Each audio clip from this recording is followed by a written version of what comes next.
Kotikoka, hormetan gora, belarretan, klasean, lanean edo pantaila aurrean. Bakoitza bere bidetik 11 borroketan antolatzen gara, baina beti elkarrekin gabiltza, helmuga berdina dugulako.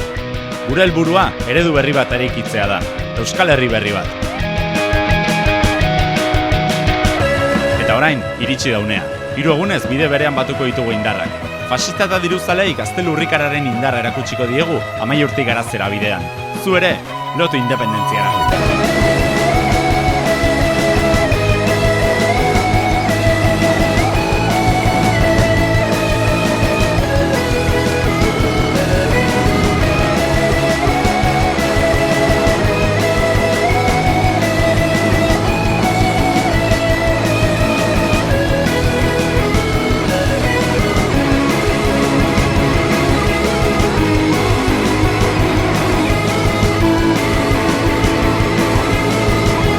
Milaka gara egungo zapalkuntza, zatiketa eta ukapena onartzen ez dugunak, eta guztiak sistema beraren aurkari gara borrokan.